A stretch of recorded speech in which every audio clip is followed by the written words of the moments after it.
May tanong sa akin. Good day, Boss Rai. Ask ko lang po, may natanggap na naman ako sa Viber na demand letter na estafa ang nakasulat. Totoo po ba ito? Di ba ang mga letter ay dapat pinapadala mismo sa bahay? Alright, napakagandang mensahe po nito. Pero bago ho natin sasagutin, imbitahan ko muna sana kayo na pakisuportahan po sana ang aking mga social media account sa YouTube, Facebook, and TikTok. Sa video po natin, alamin po natin kung legitimate po ba yung demand letter na natatanggap po natin using messaging apps. At syempre, alamin na rin po natin ano po ba yung mga tamang pamamaraan po, no, para tayo ay makatanggap ng demand letter. Pero bago yan, disclaimer po muna, hindi po ako abogado. Ako po'y maniningil. Lahat po na sinasabi natin sa ating mga videos based on my experience at syempre po sa ating po pagsaliksik at pagtatanong sa mga kaibigan po nating abogado. At isa pa po, hindi ko po kinukonsente ang hindi pagbabayad ng utang dahil ang utang ay responsibilidad at obligasyon na dapat po nating bayaran.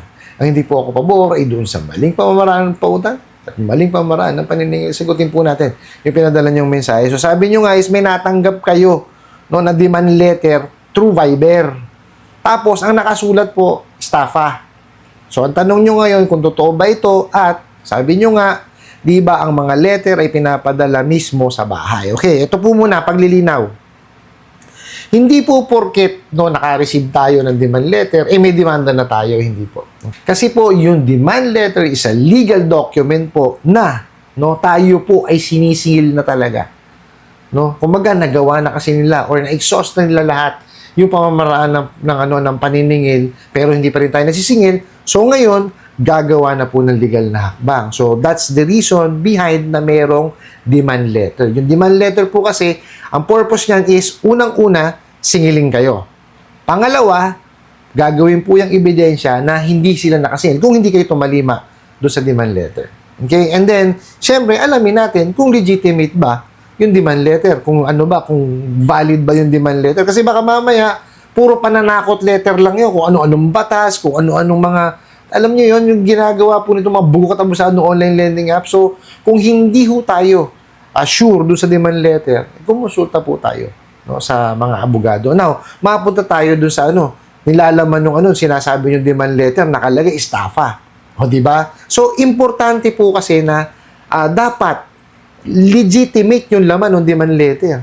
Di ba? Kasi po, ito yan. Kung usaping utang pala lamang po, na hindi pa lang nababayaran, I doubt no, na makakapagsampa sila ng estafa.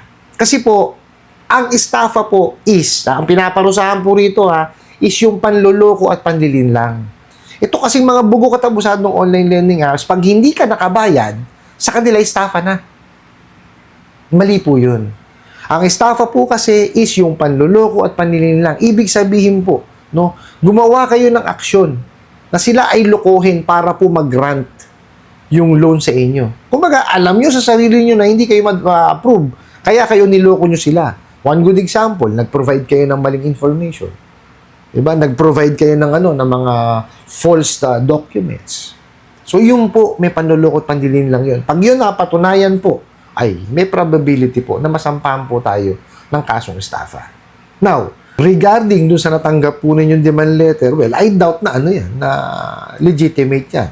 No, although, later, i-discuss natin kung totoo or legitimate yung pagkakatanggap nyo ng demand letter using Viber. Okay? So, ito po, ito po yung apat na pamamaraan po, na para tayo ay makatanggap o kung paano tayo makakapagpadala ng demand letter. Unang-una po is yung personal service. Okay? So, let's say, yung company po, may sarili mga tauhan na nag-field. So, ito pong mga nag-field na to, ang pupunta sa bahay po ninyo, para po ipa-receive sa inyo yung demand letter. My suggestion po is, i-receive nyo lang. Wala naman ng problema ron eh. Diba? Kasi totoo naman po na may nahiram tayo. And hindi naman po porkit nakatanggap tayo ng demand letter, may demanda na tayo. Hindi po. Yung demand letter na yon is sinasabi sa inyo na ito yung nautang ninyo, ito yung detalye at bayaran po ninyo. May taning yon. Diba? So, pag nakatanggap kayo ng gano'n at sa tingin nyo, hindi nyo kayang imit yung taning, pakipag-ugnayan kayo sa kanila.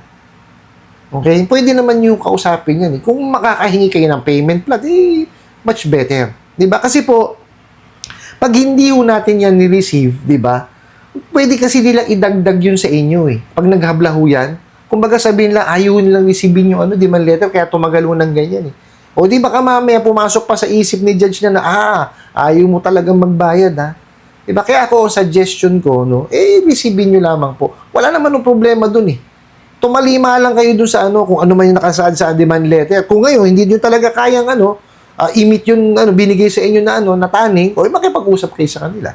So, yun po yung una, yung personal na pagpapadala. Pangalawa, okay, ito po is yung sa post office.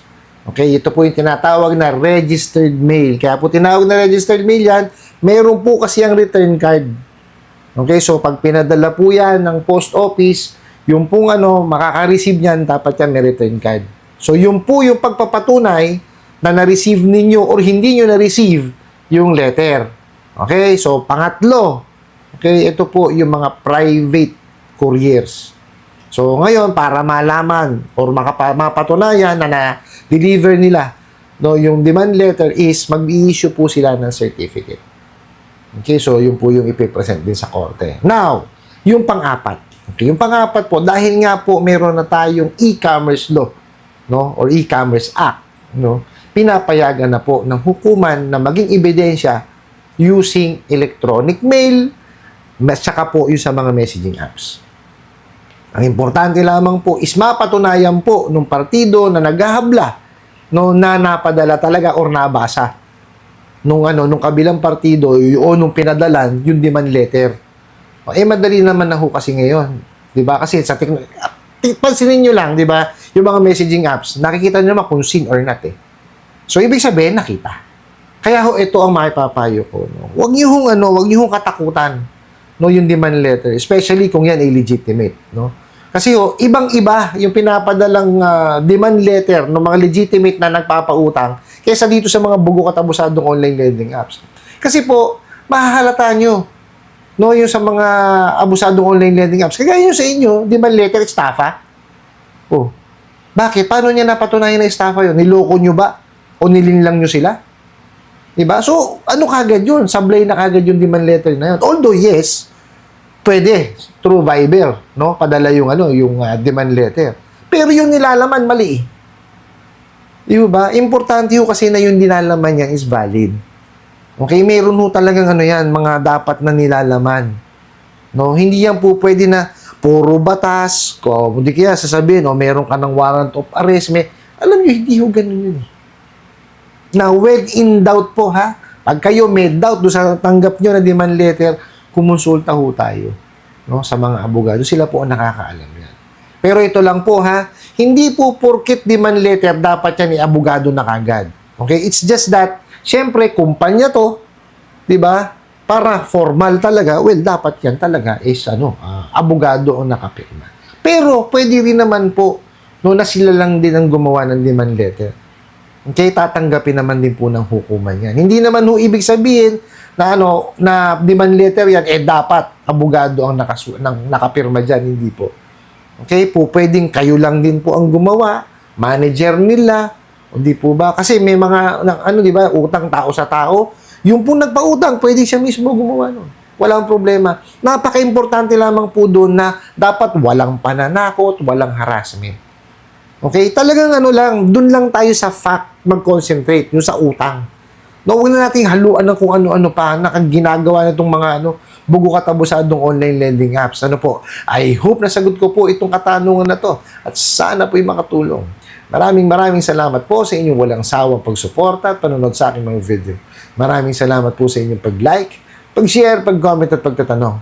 And kunin ko na rin po itong opportunity na ito na imbitahan po sana kayo. Napakisuportahan po sana ang aking mga social media accounts sa YouTube, Facebook and TikTok. Hanggang sa muli po. Yun lang.